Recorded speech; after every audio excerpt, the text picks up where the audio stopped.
ஒரு வழியாக போட்டிங்னு சொல்லி எங்கள் வீட்டில் டென்ஷனை கிளப்பி போட்டில் வந்து ஏறி உக்காந்தாச்சு. ஆனால் என்ன நீங்களே பாருங்கள், வெயில் கொடூரமாக அடிக்குது. ஆனால் கொடூரமாக கொடைக்கானல் வந்தால் குளுன்னு இருக்குன்னாங்க. நாங்கள் வந்த நேரம் அடிக்கிற வெயிலை பார்த்தா ஏன்டா கொடைக்கானல் வந்தோன்னு பயப்படுற அளவுக்கு வச்சு செய்து நண்பர்களே இந்த வெயில். நேற்று தான் இப்படி இருக்குது, இன்றைக்காவது கிளைமேட் சேஞ்ச் ஆயிரும்னு நினச்சா இன்னைக்கு நேற்றை விட ரொம்ப கொடூரமாக வெயில் அடிக்குது. இதுக்கு பேசாமல் மதுரையிலேயே படுத்து தூங்கி இருந்திருக்கலான்ற அளவுக்கு அடிக்குது வெயில். ஆனால் ஒரே ஒரு நல்ல விஷயம், வெயில் அடித்தாலும் வேர்க்கலை. அது வரைக்கும் நம்ம ஊரை கம்பேர் பண்ணும்போது இங்கே எவ்வளவோ பரவாயில்ல.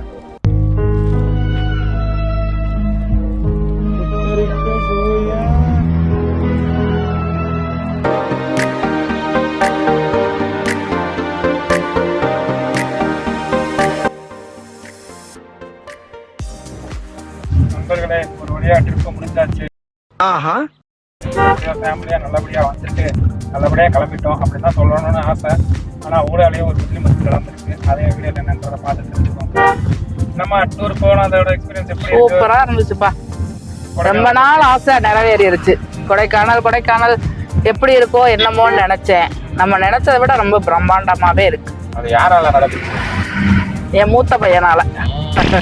சொல்லணும், இவர்தான் எங்க பாசமிகு அண்ணாரு தலைவர்.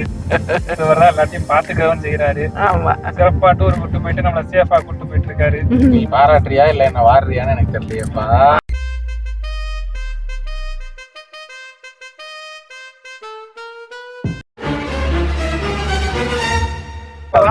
பாராட்டுறேன்ப்பா. பொறுப்பா வீட்டுக்கு ஒரு பிள்ளைன்னு சொல்லுவாங்களா, மூத்த பிள்ளை எல்லாமே பொறுப்பா இருப்பான்னு சொல்லுவாங்க. எங்க வீட்டுல மூத்த பிள்ளைன்னு சொல்லி எல்லா செலவையும் தூக்கி தலைமையில போட்டு கடைசியில நம்மளுக்குன்னு ஒரு சட்னி கூட வாங்க விட மாட்டாங்க. நல்லா ஞாபகத்துல வச்சுக்கோங்க.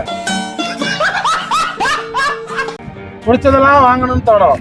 ஆனா சரி, நம்மளுக்கு வேண்டாம், நம்ம வீட்டுல இருக்கிறவங்களுக்கு வாங்கி கொடுப்போம் அப்படின்ற அந்த எண்ணம் எப்பெல்லாம் மேலோங்குதோ அப்பெல்லாம் நம்ம வாங்கலனாலும் ஒன்றும் நமக்கு பெருசா கஷ்டம் தெரியாது. பட் கணக்கு பார்க்கும்போது இவ்வளவு செலவாயிருக்கா, மாசத்துக்கு பின்னாடி இவ்வளவு செலவு பண்ண வேண்டியது இருக்கான்ற பயமும் தானா வரும்.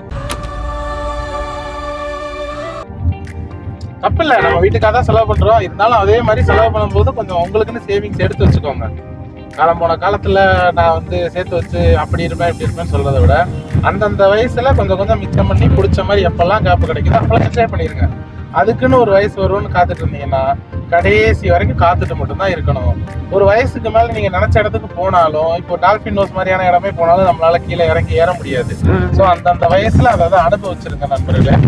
குறிப்பா இன்னொன்னு சொல்றேன், என்னதான் ஒரு மாசம் ஃபுல்லா செலவு இருக்கு, எனக்கு வேலை இருக்கு, லீவ் போட முடியாதுன்னா கூட நடுவில் ஏதாவது கவர்மெண்ட் ஹாலிடே 2 days 3 days அந்த மாதிரி கிடைக்கும் போது கொஞ்சம் காசு மிச்சம் பண்ணிக்கிட்டே வந்தீங்கன்னா டக்குன்னு அந்த நேரத்தில் ஒரு ட்ரிப்பு போயிட்டு வந்தீங்கன்னா உங்க ஃபேமிலியில் இருக்கிறவங்களே கூட்டு போயிட்டு இருந்தீங்கன்னா ஹாப்பினஸும் கிடைக்கும், மறக்க முடியாத மெமரிஸும் உங்களுக்கு கிடைக்கும்.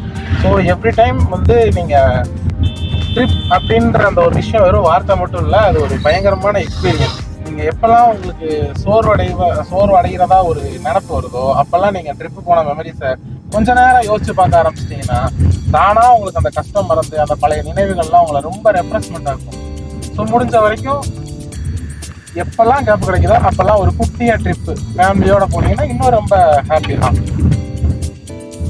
நீங்களும் என்ஜாய் பண்ணுங்க, உங்க ஃபேமிலியில் இருக்கிறவங்களையும் சேர்த்து என்ஜாய் பண்ண வைங்க.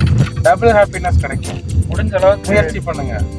முடிஞ்ச அளவுக்கு வயசு இருக்கும் போதே அப்பா அம்மாவை எங்கேயாவது ஒரு இடத்துக்கு பக்கத்துலையாவது கோயில் குளத்துக்கு எங்கேயாவது போறாங்களோ கூட்டு போயிட்டு வந்தது அதுதான் நல்லது. ஏன்னா அவங்களுக்கு வயசாயிடுச்சுன்னா எங்கேயும் கூட்டு போக முடியாது. அன்னைக்கு உட்காந்து வருத்தப்படுறதுக்கு இருக்கும் போதே முடிஞ்ச அளவுக்கு அவங்க எங்கேயாவது கூட்டு போக ட்ரை பண்ணுங்க. நீங்களும் அது மாதிரி எப்பெல்லாம் வயசு கிடைக்கணும், அங்க போகணும் இங்க போகணும், அதுக்கு இது பண்ணணும், இதுக்கு சேர்த்து வைக்கணும் அப்படி நினைச்சிட்டே இருந்துட்டு இருக்கிற வாழ்க்கையை வாழாம பெறாதீங்க. உங்களுக்கு காட்டி பிடிச்ச மாதிரி ஒரு நாளாச்சும் வாழ ஆசைப்படுங்க. அதே மாதிரி வாழ்ந்து தருங்க. மற்ற நாள் நீங்க குடும்பத்துக்காண்டி ஓடிங்க. ஆனா உங்களுக்கு என்னைக்கு நீங்க வாழ போறீங்க அதை யோசிச்சு பார்த்துட்டு என்னன்னு பார்த்து அதுக்கேற்ற மாதிரி வாழ போயிருக்கோங்க. இன்னைக்கு எங்க அம்மா அப்பா ரொம்ப சந்தோஷம். இத்தனை வருஷம் போகணும்னு சொன்னாங்க, அமையல. இன்னைக்கு 2 பேரையும் கூப்பிட்டு வந்து எந்த ஒரு சிரமமும் இல்லாம நிம்மதியா அவங்களுக்கு பிடிச்சதெல்லாம் வாங்கி கொடுத்தீங்களா கூட்டு போக முடியுமா கூட்டு போய் நல்லா சாப்பிட வச்சு திருப்தியா கூட்டு போயிட்டு இருக்கோம். நீங்களும் இதே மாதிரி உங்க அப்பா அம்மாவை கூட்டு போக ட்ரை பண்ணுங்க. வந்து சுத்தி காட்டுங்க, எல்லாத்தையுமே என்ன இருக்குன்னு எக்ஸ்ப்ளோர் பண்ண வைங்க. அவங்களுக்கு ஒரு சந்தோஷம். நம்மளை வளர்த்து ஆளாக்கின அப்பா அம்மாவை நம்ம தான் பாத்துக்கணும். அதை எப்பயுமே மனசுல வச்சு அவங்களுக்கு என்ன பிடிச்சிருக்கோ அதை செய்ய பாருங்க. இல்லை நான் உங்களை மாதிரி பூமர் மாதிரிலாம் பேசி ஆடியன்ஸ் மொக்கப்பட விரும்பல. சிம்பிள், எனக்கு வந்து டிராவல்ன்றது வந்து ஒரு ஒரு ஹேபிட்ன்றதை தாண்டி எனக்கு ஒரு பாடி பார்ட்டில் ஒரு முக்கியமான விஷயம் மாதிரி தான் வந்து ட்ராவல்ன்றது. அது நான் ரொம்ப லைக் பண்ணுறேன். சின்ன வயசுலேருந்து எனக்கு ட்ராவலிங்லாம் ரொம்ப பிடிக்கும். ஒரு ஒரு சர்டன் டைமுக்கு மேலே ஃபேமிலியை பார்க்கணுன்ற சுச்சுவேஷன் வந்தப்போ வேலையும் பார்க்கணும், அதே சமயம் நமக்கு பிடிச்ச மாதிரி எங்கேயாவது வெளில போகணும் அப்படின்ற சுச்சுவேஷன் வரப்போ வேலை மட்டுமே பார்க்க முடிஞ்சது, வெளியே எங்கேயும் போக முடியல. ஸோ ட்ராவல் பண்ணுறதுக்கு ஏற்ற மாதிரியான வேலையாக என்னோட வேலையை கன்வெர்ட் பண்ணேன். ஸோ நான் எப்போல்லாம் ட்ராவல் பண்ணி தனியாக ஒவ்வொரு டைமும் வெளியே போயிட்டு வரணும், அப்போல்லாம் இந்த மாதிரியான இடங்களுக்கு ஃபேமிலியை கூப்பிட்டு வரணும் அப்படின்னு எனக்கு தோணும். ஸோ அதோட முதல் படியாக இப்போ நாங்கள் கொடைக்கானல் வந்துட்டு இப்போ ரிட்டர்ன் கிளம்பி போயிட்டு இருக்கோம். இதே மாதிரி ஒவ்வொரு இடமா நாங்கள் தொடர்ந்து எங்கள் பேரண்ட்ஸை சுற்றி காட்டுவோம். அது எல்லாத்தையும் உங்களுக்கும் நாங்கள் காட்டுறோம். நீங்களும் பாருங்கள், முடிச்சா உங்களோட பேரண்ட்ஸையும் நீங்கள் இந்த மாதிரி ஒவ்வொரு டைம் கிடைக்கும் போது கூப்பிட்டு போய் அவங்களுக்கு ஒரு எக்ஸ்பீரியன்ஸை க்ரியேட் பண்ணுங்கள். அந்த கடைசி காலம்னு சொல்லுவாங்கல்ல, அவங்களுக்கு உட்காந்து ஆசைப்படுறதுக்கு கொஞ்சமாவது மெமரிஸ் நம்மளால முடிஞ்சதை கிரியேட் பண்ணுவோம். அண்ட் ஒன் மோர் திங் என்னன்னா, இப்போ நாங்கள் கொடைக்கானல் கிளம்பும் போதுல இருந்து பிரச்சனை தான், நிறைய பிரச்சனை வந்தது. பேமெண்ட் பிரச்சனை, வண்டி பிரச்சனை, நடுவில் ஒரு குஜிலி மத்து, அப்படி இப்படின்னு ஏகப்பட்ட பிரச்சனை இருக்குது. ஆனால் இந்த பிரச்சனை எல்லாத்தையும் தாண்டி இந்த ட்ரிப்பை என்ஜாய் பண்ணணுன்றதுக்காக மட்டும்தான் நாங்கள் இங்கே வந்திருக்கோம். அதுதான் ஒரே நோக்கம்ன்ற நினைப்போட மட்டுமே நாங்கள் ட்ராவல் பண்ணதுனால அந்த பிரச்சனை எல்லாத்தையும் தாண்டி இப்போ ஒரு பண்டல் ஆஃப் ஜாயின்னு சொல்லுவாங்க, அந்த மாதிரி ஒரு பயங்கரமான மெமரிஸை நாங்கள் எடுத்துட்டு இங்கே இருந்து போகிறோம். இங்கேருந்து நாங்கள் எவ்வளோதான் பொருள் வாங்கினாலும் சில ஃபுட்டெல்லாம் வந்து சூஸியாக போய் தேடி சாப்பிட்டாலும் இந்த ஒட்டுமொத்த அனுபவம் இருக்குல்ல, அது கொடுக்கக்கூடிய அந்த ஹாப்பினஸ் எவ்ரி டைம் நாங்கள் எப்போல்லாம் திரும்ப கொடைக்கானல் நான் வந்தாலோ இல்லை வீட்டில் யாராவது வந்தாங்களோ, ஆமாம் நம்ம ஃபேமிலியாக ஒரு டைம் கொடைக்கானல் வந்தோம்ல, இப்படிலாம் இருந்ததில்ல அப்படின்ற அந்த ஒரு விஷயத்த நமக்கு ஞாபகப்படுத்திட்டே இருக்கும். அந்த ஒரு மெமரிஸை கிரியேட் பண்ணுறதுக்கான பாதையை நான் எப்போவோ தேர்ந்தெடுத்தேன். உங்களால் முடிஞ்சா நீங்களும் அந்த வழியை தேர்ந்தெடுங்க, உங்களுக்கு பிடிச்ச மாதிரி வாழுங்க. ஆனால் அதே சமயம் ட்ராவல் அதை மறந்துடாதீங்க. அது மட்டும்தான் உங்கள் வாழ்க்கையில் உங்களுக்குன்னு அப்பப்போ ஒரு சின்னதாக ஒரு எனர்ஜி கொடுக்கக்கூடிய ஒரு விஷயம். ஸோ ஆடியன்ஸ் ஆகியவங்க எல்லாருக்கும் நான் சொல்கிறது ஒன்று தான், நான் எப்படி ட்ராவல் பண்ணுறது என் லைஃப்பில் இம்பார்ட்டன்ட்னு ரொம்ப முக்கியமான ஒரு விஷயம், தவிர்க்க முடியாத விஷயம்னு நினச்சேனோ அதே மாதிரி உங்களால் முடிஞ்சா ஃபுல் டைம் இல்லைனாலும் அட்லீஸ்ட் ஒரு சின்ன சின்ன ட்ரிப் குட்டியாக போயிட்டு வாங்க.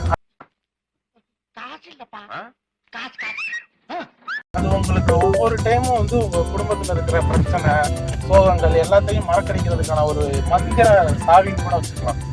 ஸோ ட்ராவல் பண்ணுங்க, பயணப்படுங்க, உங்கள் கூட இருக்கிறவங்களையும் பயணப்பட வைங்க. அது மட்டுமே உங்கள் வாழ்க்கையில் ஒரு மைல் ஸ்டோனாக இருக்கும் அப்படின்னு நான் நம்புகிறேன்.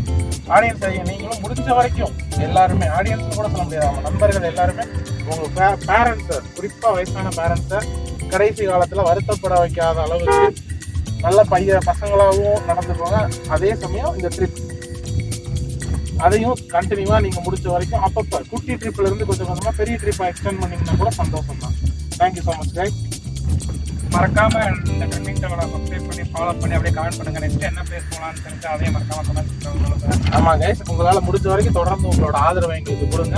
நாங்கள் உங்களுக்கு தொடர்ந்து வீடியோ போட்டுக்கிட்டே இருக்கோம். இது எங்களோட சந்தோஷத்துக்கான ஒரு பெரிய ஒரு டூலாக தான் இந்த யூடியூப்பை நாங்கள் நினைக்கிறோம். ஸோ ஆடியன்ஸ் ஆகி நீங்கள் தொடர்ந்து எங்களுக்கு சப்போர்ட் பண்ணுவீங்கன்னு நம்புகிறோம். ட்ரெண்டிங் ட்ராவலர் மறக்காதீங்க, like, share and subscribe. Bye.